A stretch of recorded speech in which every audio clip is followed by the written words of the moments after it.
Hawakan ko ang maliliit ninyong kamay. May luha sa mata, may pangarap na taglay. Hindi ko alam ang bukas na darating, ngunit ang Diyos ang gabay sa bawat hakbang natin. Kahit ako'y naglakad na tila nag-iisa, hindi niya ako iniwan kahit kailanman.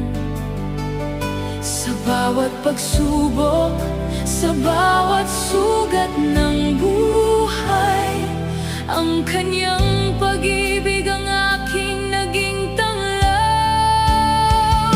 Kayo ang tatlong biyaya ko, mga anak kong mahal.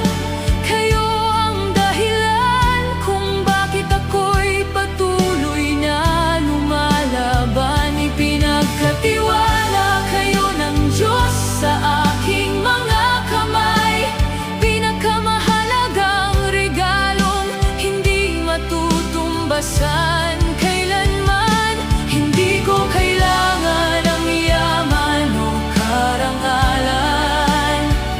Ang pagmamahal ng Diyos at ngiti ninyo ay sapat na.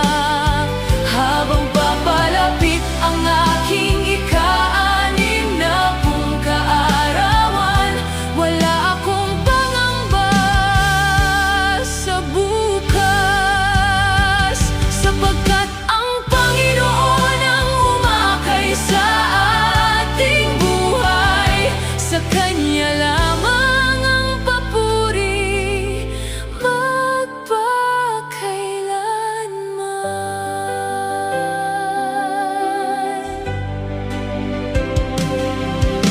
Hindi na ako naghahanap ng pag-ibig sa mundo, dahil ang Diyos at kayong tatlo ang aking kayamanan.